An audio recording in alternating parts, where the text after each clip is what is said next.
Happy to introduce Professor Rainier Brömer. He's a tenured professor at the Department of History of Medicine and Bioethics at Istanbul University. His fields of interest include medical bodies in the Ottoman Empire, Islam and science, medicine in the 19th and 20th century, and medicine studies and medical humanities. Thank you so much. Okay. Thank you very much for this kind introduction. Actually, for foreigners, there is no tenured position in Turkey, so I'm not that lucky to be. Well, the word there, tenure, was somewhere there, and I didn't know what to do with it, so. We would hope, but thank you anyway. Thank you for inviting me here, and again, apologies for sending around my papers so late. I do have some printouts. If people want to read along, we can just each pack is one paper. Since you didn't have a chance to read it in advance, I will read the whole paper, not just present the main outline. So the topic is on suffering and pain in humans and non-human animals in the Ottoman and early Republican Turkish history. And I wanted to start with a brief half verse from the Quran. Do the people think that they will be left to say, we believe, and they will not be tried? This is one possible aspect that we could see under theodicy from an Islamic perspective. Living beings are enmeshed in paradoxical relationships. As only a small range of organisms can grow feeding on non-biological substances, life presupposes death. The death of others, that is, and ultimately the death of one's own body. All animals need organic matter for their nutrition, and depending on their biological nature, some of them are able or even required to eat meat. Most animals, including humans, though we can live without consuming animals or animal products, are unable to deactivate the toxins forming in carrion. Hence, they are forced to kill or find freshly killed animals to feed. And killing almost inevitably involves pain. While this line of argument looks perfectly straightforward, there is now, thanks to ubiquitous recording equipment, a flood of evidence showing that not only humans, but a number of carnivorous animals occasionally display protective behavior towards individual members of other species that are normally part of their prey. A lioness in the wild defending a young wild beast from her pride, a tiger in captivity sharing his enclosure with a goat, which eventually drives away but even then does not kill, or any number of human pets in various potential food chain constellations. Obviously, the food chain is not the only connection between humans and other animals. Domesticated wolves have been used in hunting even before sedentary life was established, and human cultures almost everywhere make use of a wide variety of animal products, from dairy, honey, and eggs providing by the living, to furs, leather, and horns procured from the dead. In addition, humans interact with other animals spatially, sharing and encroaching into their habitats, fending them off from their crops, building over their territories, and allowing them into human settlements, like the birds nesting in buildings, and the stray dogs in the streets that we will hear a lot more about later in this talk. These increasing interactions on various levels have raised human awareness of animal well-being and suffering, though not preventing an inordinate amount of systematic atrocities committed out of sight of the general population in industrialized farming and slaughtering facilities, or through environmental pollution beyond the point of livability in many parts of the world. The ethical implications of these interactions have only recently attracted the systematic attention of philosophers such as Will Kimlitzka, who, after working on multicultural citizenship among humans, turned his interest towards animals in the margins of human activity, in the influential book Zoopolis that he wrote with his wife, writer Sue Donaldson, in 2011. It is actually fascinating to see how neatly their description of urban animal life matches the reality of the already mentioned stray dogs in Istanbul's streets, cared for within the neighborhoods, though not being taken taken into possession by humans individually. However, limitations of growth govern modern human civilizations. Proliferation of population is no longer only reined in by misery, hunger, and disease, but most societies in most places apply some sort of welfare and family planning. Thus, human suffering has come to be seen as less inevitable, and in post-industrial as well as newly industrialized countries, expectations of a substantial number of quality-adjusted life years are commonly accepted. The same does not hold for animal populations, where equilibrium is generally achieved through predation, while the top predators are controlled by the availability of prey or by pests, hence potential misery, hunger, and disease. Thus, the sometimes harmonious relationship between human and non-human communities in built-up or cultivated areas is regularly punctuated by the perceived need for interventions, such as deportation or eradication. Only in rare cases and in a few places, humans exert some kind of vicarious family planning through castration, for instance, again, the street dogs in Istanbul, or oral contraception for pigeons in some major cities around the world. Today's dominant Muslim view of the relationship between humans and other animals, drawing on classical scholarship, is markedly anthropocentric, considering other species as being created specifically for human use and consumption. Thus, only recently a very marginal discourse has emerged questioning the ritual obligation of animal sacrifice at the end of the annual pilgrimage season. Even though the practice is not prescribed in the Quran itself, the Hadith literature contains strong recommendations in favor of the shedding of blood of a sacrificed animal. On the whole, humans' entitlement to make use of animals tends to go along with a strong sense of responsibility to avoid unnecessary suffering and pain. From the prophetic tradition, the Hadith transmission, one example, Shadid ibn Aus says, "Two are the things which I remember Allah's Messenger, but may peace be upon him, having said, verily Allah has enjoined goodness to everything, so when you kill, kill in a good way, and when you slaughter, slaughter in a good way. So every one of you should sharpen his knife and let the slaughtered animal die comfortably." Islamic ethicists emphasize humanity's roles as stewards, khilafah, representing God vis-à-vis his worldly creation. In Islamic societies, measures protecting animals from suffering and anxiety include specific rules for slaughtering, not unlike in secular contexts, but also legal regulations for the use of work animals and rules for the treatment of pets. Suffering in humans is considered in its potentially redemptive quality, trusting that, again a quote from the Quran, Allah does not charge a soul except with that within its capacity. However, no such theodicy can be assumed for animals that are not believed to possess an immortal soul. In general, traditional Islamic law assigns humans a degree of responsibility for other animals that forbids any unwarranted killing beyond acquisition of food and self-defense.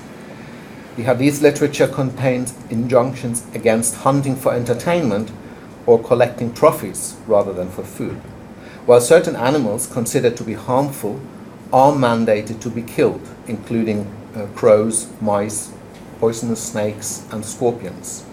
An ambivalence towards the absolute value of non-human life, consistent with the paradoxical stance introduced at the beginning of this talk, going right back to the formative period of Islam. At this point, we may also want to consider that human life, too, is only considered untouchable unless there are valid reasons for killing a person, as in the usually incompletely quoted Quranic verse that whoever kills a soul unless for a soul, lex talionis, or for corruption done in the land, it is as if he had slain mankind entirely. And this term corruption, fasad, offers a wide range of justifications for executing anyone from insurgents to apostates. A continuous thread in the Islamic literature is the conviction that animals can suffer. I'm not aware of any Muslim authors arguing in a Cartesian vein that animals might be unfeeling automata, and that it is humans' duty to prevent unnecessary pain. Thus, the 16th century physician Daud al-Antaki explicitly emphasizes that a veterinarian must be aware that animals, like people, also suffer, and therefore he must treat them with compassion and gentleness. At the same time, with relatively few exceptions, Muslim thinkers take for granted humans' right to kill animals for legitimate reasons, though not arbitrarily. God created animals for human sustenance and support, indispensable pack and work animals in the original Arabian economy. Thus, equality between species is generally not envisaged in Islamic literature, but even so, animals are never equated with inanimate objects to be dealt with and disposed of at will. And not only the animal's own sensations were to be taken into consideration, but also, according to 13th century jurist Salaymeh, its feeling for its young, which were not to be killed within the sight of the parent. On the other hand, the same as Salaymeh branded as unbelief the giving of preference to a lower animal over a higher one, the latter higher one referring especially to human beings. As in all other sectors of life, social practice did not adhere to the most austere interpretation of religious precepts.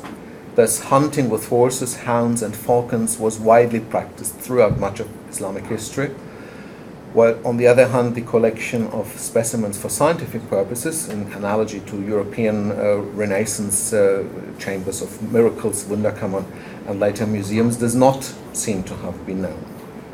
By and large, then, we can generalize that Muslim societies, including the Ottoman Empire, about which we have more comprehensive information, considered the avoidance of causing pain to animals as a human obligation, while not questioning the destruction of animal lives for sustenance or self-defense. An interesting debate surrounds the question of the acceptability of vegetarianism or veganism for the Muslim faithful. Though we find precursors for this debate in the classical period of Islam, it is mainly of recent date. If anything, it is the renunciation of meat that is considered to require an ethical justification, not its consumption. From the canonical permissibility of slaughtering, commentators derive criticism against foregoing it. Thus, a contemporary Indian jurist, Ali Ashraf Thanwi, comparing the nature of slaughter and capital punishment, both being sanctioned by God, according to him, are prescribed in that they ensure the well-being of the human society at large. A passage from the noted environmental ethicist Mawlid Izzeddin deserves being quoted at greater length. Quote, Muslims are not only prohibited from eating certain food, but also may not choose to prohibit themselves from that is allowed by Islam. Accordingly, vegetarianism is not permitted unless on grounds such as unavailability or medical necessity. Vegetarianism is not allowed under the pretext of giving priority to the interests of animals, because such decisions are God's prerogative. On the other hand, it is known that in the past and present, especially certain Sufi thinkers advocated a vegetarian diet out of compassion for animals, usually without receiving wider acceptance among Sunni and Shia Muslims. But let us now focus on a carnivorous species populating Ottoman and Turkish cities, notably Istanbul, stray dogs. Early European visitors to the city on the Bosphorus were struck by the way in which the local population was taking care of their canine neighbors, respecting their presence, even in inconvenient locations, and catering for their needs, providing food especially prepared by dedicated kitchens in the city and purchased by local people to be handed out to the animals. In the late 16th century, an Austrian ambassador does not fail to mention, however, that sometimes when the dogs were seen to have become too numerous, they were exiled across the Bosphorus, being left to fend for themselves in the woodlands on the Asian shore, a practice we will observe repeatedly, conforming to the paradoxical constellation introduced at the beginning of this talk. Too much can be too much, even under the assumption of respecting one's non-human neighbors. In Muslim culture, dogs are playing an ambivalent role. some hadiths can be read to mean that the Prophet demanded the extermination of all but trained guard and shepherd dogs, and other hadiths report that, according to the Prophet, the presence of a dog in a human habitation would prevent angels from entering there and diminish the value of a person's good deeds. Since touching dogs renders ritual ablution invalid, most Muslims, even while taking care of these creatures, will not pat them nor allow them into their houses. This reluctance can still be observed in Muslim countries such as Turkey, despite the traditionally dog-friendly attitudes displayed. It is often claimed that profound change occurred during modernization, from the new state order launched by Sultan Mahmud II in 1839 to the absolutist era of Abdülhamid II and into the early republic, not only in the political arena but also at a deeper socio-cultural layer, affecting the ways people would deal with one another and with non-human animals. This is where we are coming back to the fate of Istanbul's stray dogs. Throughout Ottoman times, especially European travel writers have left numerous testimonies about the common presence of dogs in Constantinople's streets. It may reflect more the visitor's mindset than local attitudes, when most visitors interpret the inhabitants' lenience with the dogs through their function as scavengers, keeping the streets clean. Pinguet's brief survey of literature examining Muslim attitudes to animals does not bear out such a utilitarian approach. There's a number of well-known episodes, especially from the era of modernizing Sultans Mahmud II and Abdulaziz, so between 1839 and 1876, where official measures taken to control the stray dog population in Istanbul failed spectacularly, with strong winds liberating the captive animals from a boat in distress, allowing them to reach the shore swimming, or a great fire ravaging the city center shortly after the deportation of the Porte Anines, understood by the local populace as a divine sign of disapproval, leading to the restitution of the dogs to their original habitat, to the acclaim of the commoners. At the turn of the 20th century, under the heavy rule of Abdülhamid II, the free-ranging, self-organized packs of dogs could even be turned into a metaphor for the lost freedom of human society. Thus, the disgraced former personal physician to the Sultan, Spiridion Mavroieni, a Greek Orthodox Christian, published a small book in French about Les Chiens Errants de Constantinople, Stray Dogs of Constantinople, in 1902, where he extolled the virtues of the canine republic and pointed out that, quote, men have not wanted to subject the dogs to their will, nor use them by imposing on them various services they are capable of. In real life, on the contrary, a call for extermination of dogs could be a fanfare for modernization. A contemporary of Mavroieni's, lapsed Muslim doctor Abdullah Cevdet, saw the packs of dogs as standing in the way of progress, cleanliness, and order, and vehemently argued for killing those, quoted, supposedly miserable and impure creatures. He embarks on a paradoxical argument against religious scholars defending the animals, himself resorting to religious traditions vilifying dogs as unclean. Episodes of dog cleansing in Istanbul recurred during the Unity and Progress regime, coming into power in 1908, and into the Republican period. Major interventions are on record for the years 1910, 1912, and repeatedly in the 1920s and 30s. When dogs were to be collected and deported to a small island off Istanbul, where they would die under atrocious circumstances, as eyewitnesses reported, the municipality orders turned out to be hard to implement in the Muslim quarters of the city, where gypsies were brought in to apprehend the animals, while in Christian neighborhoods, local youths would be eager to earn the bounty offered by the municipality. According to a Christian missionary, Père Colombin, even requisitioned cart drivers refused to take part in the operation, replying that, quote, this was a sin and they preferred going to jail. A similar narrative of modernization can be found with regard to the treatment of needy humans, especially the mentally ill, for whom, for instance, medical historian Neil Sutter showed that westernized clinical approaches led to a rapid decline in society's readiness to accommodate troublesome individuals in their midst. What makes the assessment of these claims so difficult is the fact that they are embedded in a particularly laden Occidentalist narrative, assuming that the process of modernization imposed on the Ottoman peoples from above during the last 190 years somehow led to a progressive loss of humane attitudes towards other human and non-human living beings. We may well ask how well-founded such a perspective can be in the light of our current knowledge about Ottoman socio-cultural history, without falling into a more presentist prejudice, suggesting a steady progress of human-animal relations from the Renaissance to our times.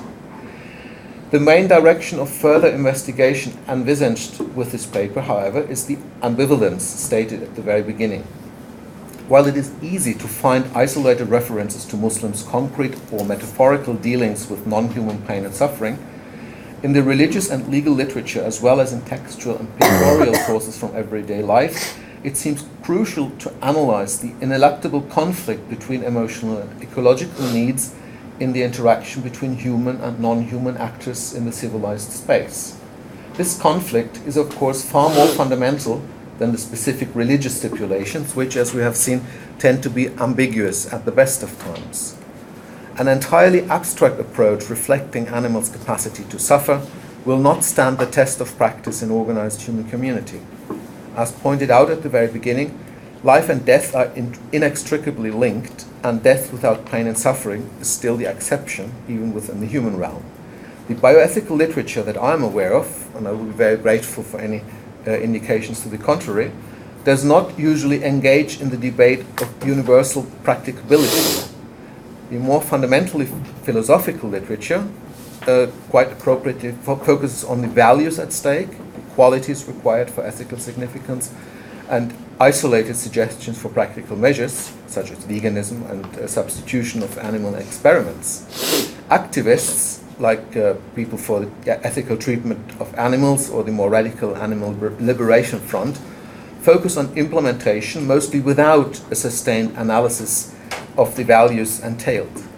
A scripture-based religion such as Islam is in a particularly difficult situation to accommodate a developing social discourse located far outside the tradition of the religion in question, and even in an ostensibly secular country such as Turkey, advocates of veganism are facing vehement and not uncommonly violent opposition from representatives of an anthropocentric Sunni mainstream who adhere to classical interpretations of Islamic traditions requiring the ritual slaughtering of animals, at least on the occasion of the sacrifice holiday. The examples presented above allow us to contextualize the changing attitudes towards animal suffering in the Ottoman Empire in the process of top-down modernization on a Western model, which is very well established. What is far less clear is the precarious balance between respect and control, which, while it neatly fits the modernization narrative, must have caused concern throughout history, as the hadith transmitting the Prophet's injunction to destroy the cohabiting dog population attests. Thus, we are left with the uncomfortable question about what we would now call population management in the contact zone between human and wildlife habitats, as conceptualized by Donaldson and Kim Jiska. Thank you very much.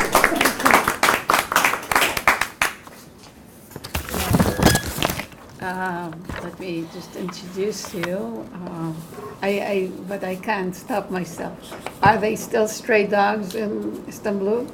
They are now being castrated as far as the municipality gets hold of them. You can recognize them by earmarks, the castrated ones. Of course, it's not totally successful.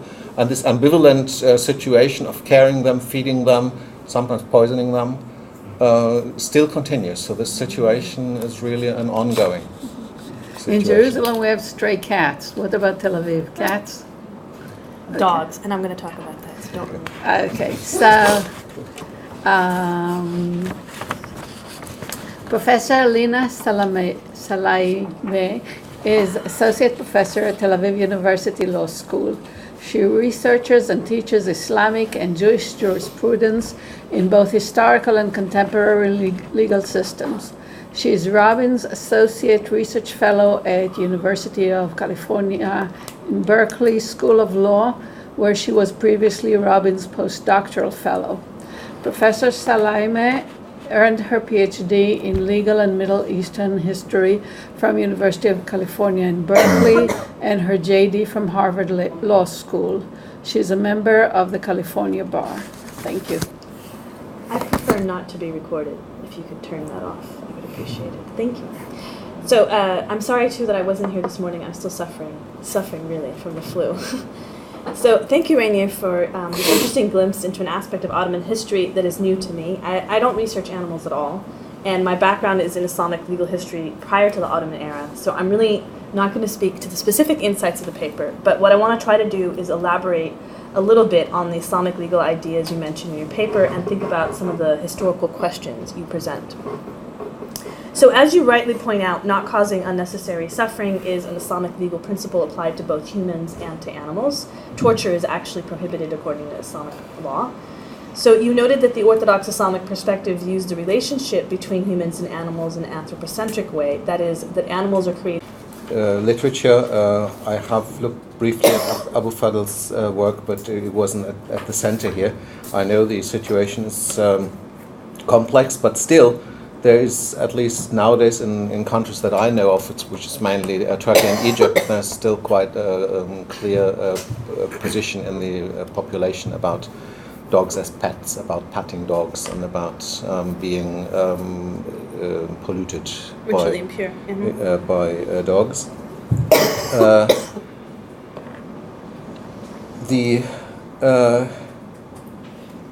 The situation in Constantinople and Istanbul over the centuries, what constituted these tipping points is not always clear.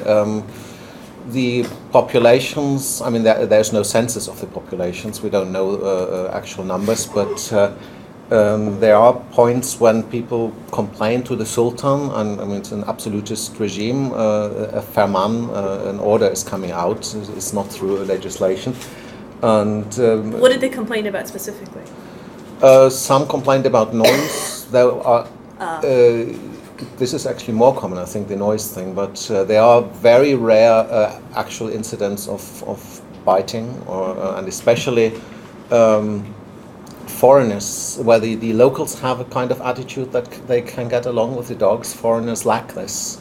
And so the accidents happen more often with ambassadors, and this kind of reflects badly on the Sultan, and so the Sultan this is sometimes the trigger for these events. But it's also a kind of unstable equilibrium between the dog population and the human population, and like today we have this people really caring for the dogs, feeding the dogs. It's a kind of local ecosystem where a dog pack and the shop owner form a kind of relationship, and the dog owner provides bones from the butcher and stuff, and feeds them around, and they have their territory where they get along. And then there is some wasteland nearby which is owned by the dogs, where as a human you are not welcome, and they tell you, the dogs tell you, that you're not welcome. And then there are people who decide to poison a pack of dogs, which is being cared for by other people, and so then the people get into a fight, and you get law cases because it's not you're not allowed to poison dogs in Turkey. So this is going on side by side all along, and these attempts at getting rid of them in the 19th century, it's certainly connected to hygiene issues also. Medicine and medical education develops very strongly since 1827 with the new medical faculty. This becomes a big issue, and then the accidents that I mentioned were quite a few in this period. But even then, it's not clear, and they don't give a justification. They just give an order and say, so the dogs will be collected. You get 15 centimes per dog that you hand in, and then they are put on. Usually, they are taken on a boat and taken to a small island where they are being cared for in such a way that they are not cared for. But they eat each other, and then the cadavers drift on the Marmara Sea, and then the people going past by boat complain, and then people in the city complain, and then the dogs, surviving dogs, sometimes are being carried back into the city. So it's not really clear they don't state actual triggers for it. And it happens every 10, 20 years, and in the 20th century it happens more often after the Union and Progress Revolution of 1908. But now with the castration we have a way of kind of controlling it a little bit. Cats is another issue. In Istanbul the number of cats is certainly 10 times the number of dogs, but they don't bite anybody, and they are not rabid, And they hide their poop. and they yes, It's a big deal. Yes, so It makes a actually nobody ever touches cats, and in a negative sense, nobody attacks cats in Istanbul, but with the dogs we still have this ambivalence. So, I want to bring the discussion back to the question of pain, following both the discussions. So the paper and the comment. So I think the question of the animal is central to our discussion here, because there's a certain construction of pain that allows to identify the suffering of the animal with the suffering of the human. And it's a specific, I would argue, that there's a specific modern moment that allows the Benthamite idea that by the same token that human beings suffer, animals also suffer, and hence there's a certain certain duties that are owed to alleviating the suffering or not causing the suffering of animals the same way that there is to the humans. So I think that this moment in which the modern ethics of animal care emerges is also a moment where a certain understanding of pain and the ethics of pain emerges. So these go together, and they go along with the notion of empathy to the animal. Now, I think from your story, although I really don't know anything about your story, so basically I'm kind of imagining things based on what I know of a very different tradition, which is the Jewish tradition. So if this doesn't work, you should say so. But my sense is so you start with what seems to me like a kind of a paradox, that on the one hand, there's all these stray dogs and this care. They allow respect to these stray dogs, but on the other hand, they can't touch you at all, and they're in some ways they're impure. And so I can't, it's very different from the modern notion of empathy. So we need to understand this differently. So there is a certain kind of care and respect, but it's not based on the idea that animals suffer the way that we do. And although there is, both in Judaism and Islam, this notion that you shouldn't cause suffering to animals, I think it's a different notion of what that means than the modern idea of empathy. And so one way of thinking about this, I don't know if this works for your case, but one way of thinking of it is that human beings need to have a certain kind of mercy and grace towards the animal. By the same token that, so it's a vertical system rather than a horizontal system. So by the same token that God cares for human beings need to respect and care for animals, but it's based on a vertical rather than a horizontal relationship. And so that's one way of thinking about what seems like a paradox, but in fact isn't a paradox. You can think of something that is impure, but still that you would need to somehow allow it to be. And very briefly, just two related points. You said in passing that it's an anthropocentric, that Islam has an anthropocentric approach to animals. I understand why you're saying this, and Professor Salaymeh agreed that, or at least was. But I wonder whether it all makes sense to talk about this exactly as an anthropocentric system when it's clearly a theocentric system. So the duties. So it's not the same as the modern notion, where the modern notion in many ways is really anthropocentric. Even when it cares about the animal and thinks of the animal, it's always anthropocentric in the sense that human beings are the ones devising the laws. So in that sense, and in your world, I mean the context of religion, it's never quite anthropocentric. And finally, with contemporary animal rights, even the most extreme people who offer the most, extensive rights to animals, there's no sense that animals have duties. And I think that in your world, and this goes to the tilting point that Lena mentioned, like that at some point, animals will cross the line of what they're allowed to do because they also have duties, and in that point, you're actually allowed to, to respond and to react. But this is a part of a justice that's being done because animals may have some kind of, implicit duties that they owe to human beings. Or at least in some contexts this would work. I'm not sure this works for you, for all the details of your story.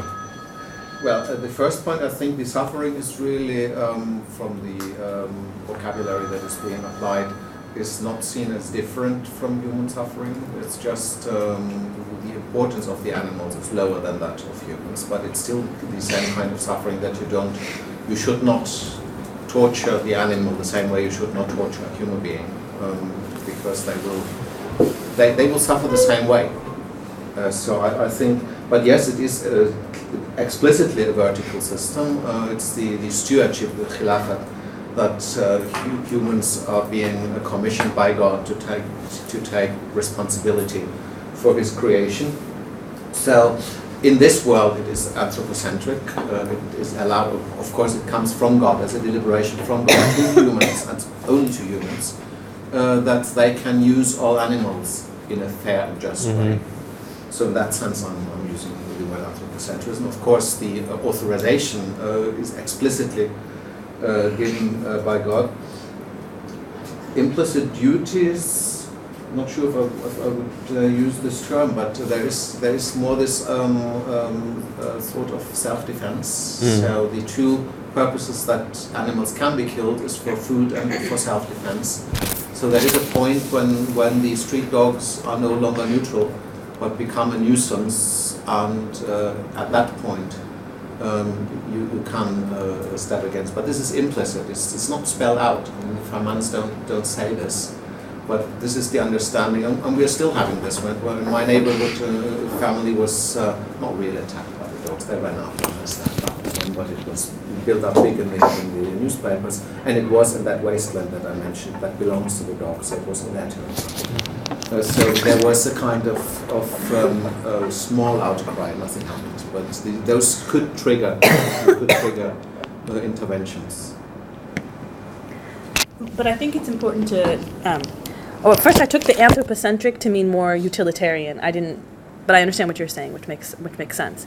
But I think it's important to recognize that this is what I meant by the modernization narrative. Is that we're talking about the development of urban spaces in a particular way, and so the parallel with the pigs, I think, is an important one, because all of the legal literature and all of the literature in the Islamic genres about dogs is primarily in non-urban areas, right? So it's actually quite important that the jurists differentiate between urban and rural dogs and what they make of those distinctions, because it's really in an urban context that they become a nuisance, and so then the questions are going to be different, right? And the legal questions are going to be different. Sorry.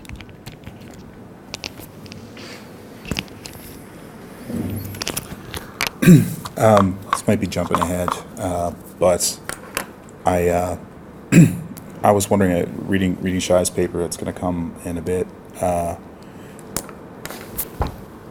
the argument, if I have it correct, that Shai has is that there is a conflation or perhaps an interdependence of pain discourses working at present, in which the argument for the amelioration, mitigation of pain in animals, the argument abolishing the death penalty, and the argument promoting euthanasia are all related, and maybe accelerating as time passes and gaining more gravitational force. I was wondering, is the same kind of movement happening in the context of these dogs in Istanbul? Is there, because it seems to me like there's just these eruptions. Every 20 years or so, the dogs get it, and then it gradually goes back, and it sounds like it's kind of a random, contingent culling, not necessarily reflective of any sort of larger social force. I was just wondering, is there something, therefore, inherently random about the relationship to these dogs as well? I don't know. Well, I'm not sure about the relation with human pain, and there isn't much discussion about human pain in Turkish culture at the moment. There's certainly no discussion about euthanasia at all. This is just totally a no-go area. The death penalty was abolished in the process of trying to join the European Union, not of their own accord. And I think it would be very easy to bring it back. And there are a lot of people who would want to bring it back, and there would be very little opposition against bringing it back. And death penalty in Turkey, both in the Ottoman period and in the Republic, was never long drop, but always slow strangulation. If you look at the pictures of the tripods that they were garroting people on.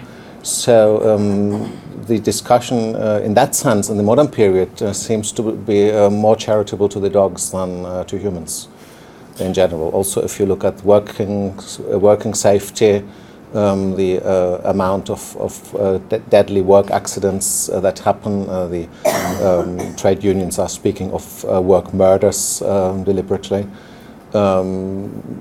There isn't that much debate going on, and there is a rise of veganism.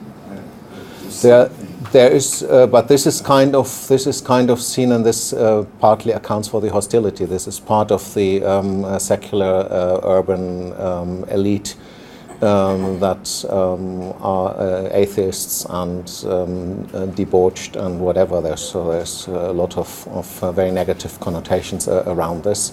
So it's very small and very local. I don't think you find them outside of Istanbul at all.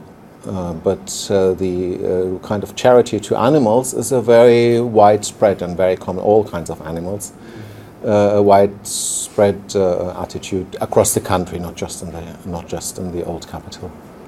But I think that we could, in answering your question, think more about the situation of homeless in major cities, right? That why is it that homeless people become the target of all sorts of legislation at certain moments, right? It's a broader socio-political question. And I'm not convinced that the issue of stray dogs is really different, right? I think that it's very much just like the pigs or homeless people getting attacked by the city for various issues in random ways. Sorry. I don't know. This guy's calling on. Okay. So a question, sort of one side comment you made was fascinating on the dogs, and there's sort of a dog zone which is off limits to the people, and then like this boundary where there's interface, and then the human habitable places. And so kind of one broad theme, very ancient one playing out in different ways and then being reconstructed in certain ways for modernism, concerns this, civilized world versus wild and their different character. And it seems that that kind of scenario you mentioned with the dog is a way of sort of within an urban place where the wild is more distant, of sort of having it present, right? A dog world where humans aren't welcome, and you can see the contrast class, the difference between civilized and wild. Does that play any role? So, for example,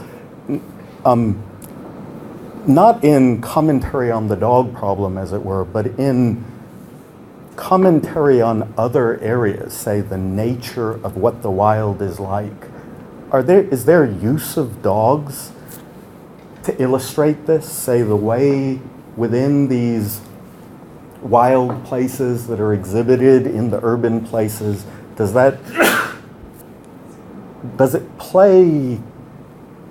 it do meaning-making work, play cultural roles in other ways besides just that, the issue about, say, compassion or, as God is merciful, humans are merciful. Does it do other work, or do you only see it discussed in the dog problem discussions? In my experience, it's actually more implicit. Even these wastelands that I was referring to, this is not. I haven't really heard this discussed as my observation, and I'm going through these places, and I know how to move there. You learn this very quickly. Huh. Dogs run away if you hold something heavy in your hand, and even if it's not really heavy, you have to pretend that it's heavy, and they don't like their faces smashed on. So you can move there, but there are rules, and people know this. This is not outspoken, but people know where to go and what to do. And it's not only with dogs, I'm afraid it's also with certain human subpopulations in the city. So there are neighborhoods where non-Turkish speaking people live in improvised huts, where Turkish bourgeois people with a wallet in their pocket are not walking through either. So there's a kind of fine gradation and zonation of the territory. And so these dog territories are just one expression of this. It's a very complex city of 20 million, 1/4 of the Turkish population. So I think it's an example of that. So it's not so much about nature and this Central European romanticized nature ideas are not that present in Turkish discourse anyway. Okay.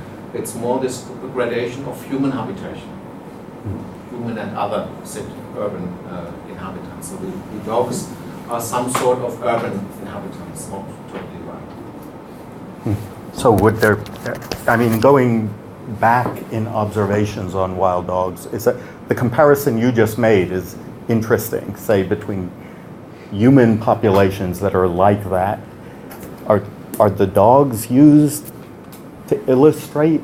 So it's this metaphorical illustrative work that you wouldn't be aware of sort of an explicit line of commentary on that? Or? Not now. I mean, rather in the 18th or 19th century, there's this earlier instances where no, but even then, I think the dogs actually, what you were saying about the homeless people comes more into play. This is kind of population that they would be likened to. So you give the homeless people also some food and some water. And, so that this nature discourse isn't really present in the city. I think that's the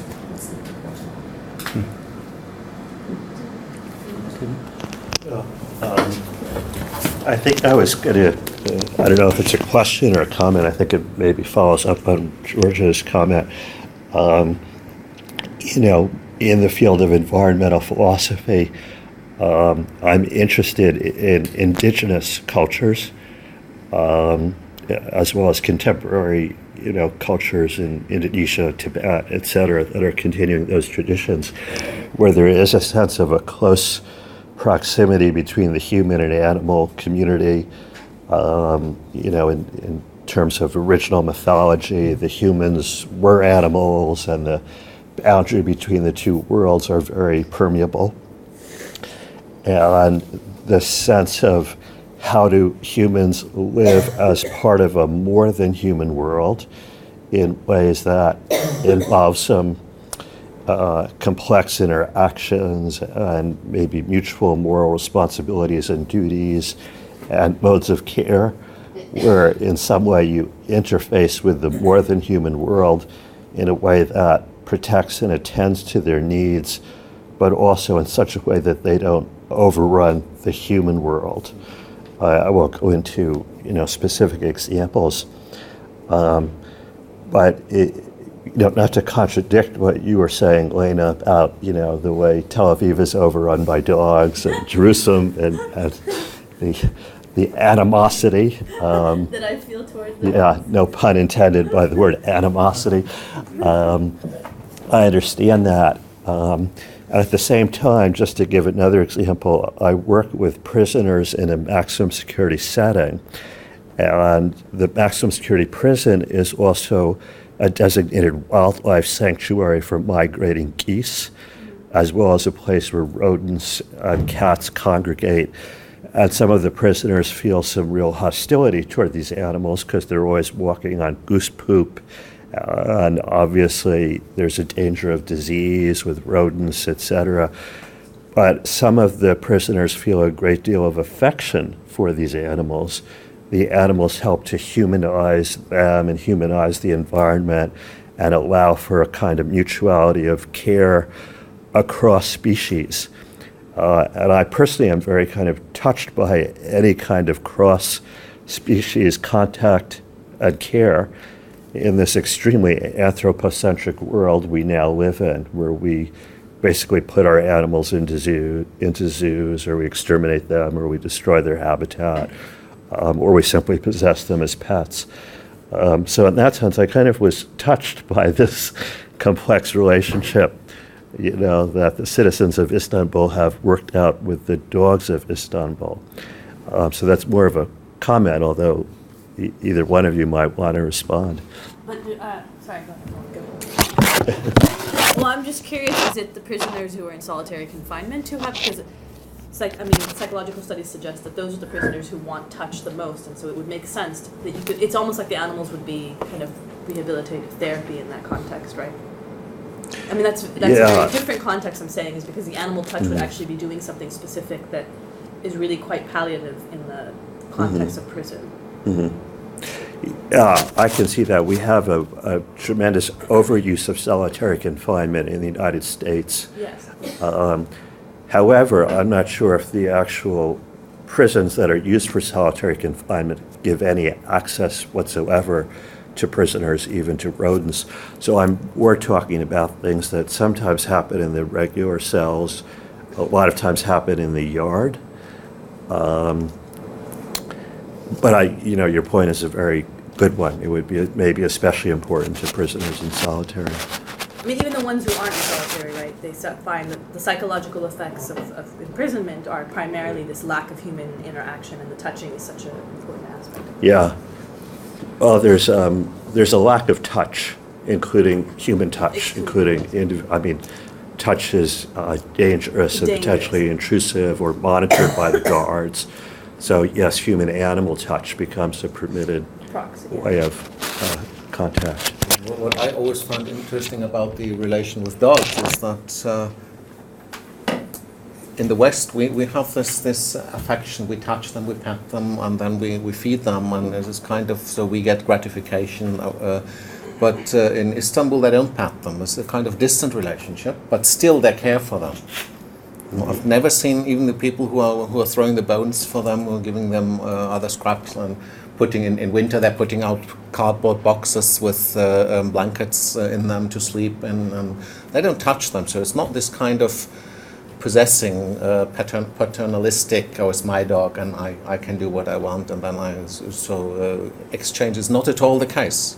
This is the dog. The dog has chosen to live here, the pack of dogs has chosen to live here, and it creates a kind of perceived responsibility. So the dogs, what can the dogs do? They need to eat. So there's nothing to eat, so I'll give them something to eat.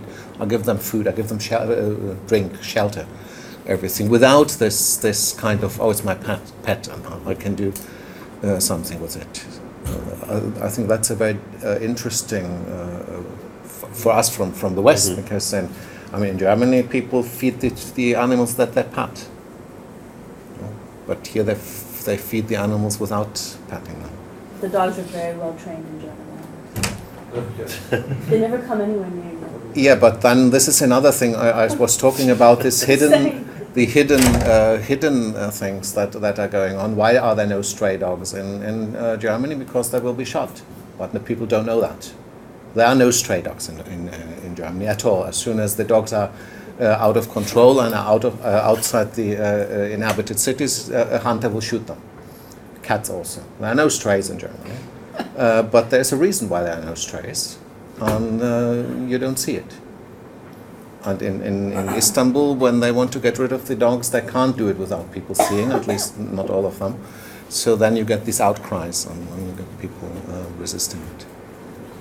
There's one quick analogy to what you just mentioned in Jewish law and practice was when I was in a religious yeshiva in Israel, somewhere near Ashdod, but kind of rural.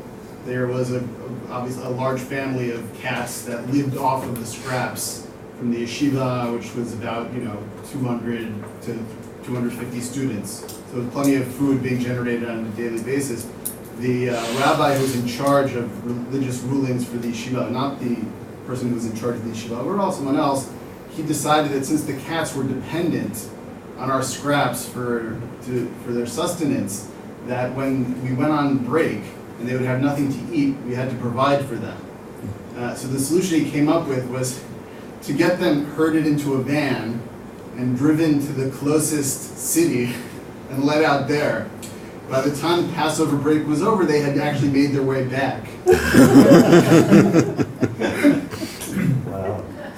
Yeah, all of these illustrate how much these issues are really, again, issues of meaning, giving meaning to what's happening and stories. As someone who grew up in Jerusalem, and we adopted a few stray cats, and every few years the Jerusalem newspapers will have an article about stray cats and about the women, usually women, but not always, and usually lonely, who devote their time and last pennies to feeding those cats, and their neighbors who are angry about the growing cat population, etc. So it's always a larger story of meaning. And I think our next meeting is having coffee. So thank you all very much. So we resume at 4 o'clock for the last session of the day. And I made you a different badge because that one has something made on the top. Great. Okay. Thank you. This is wonderful. Thank you very much.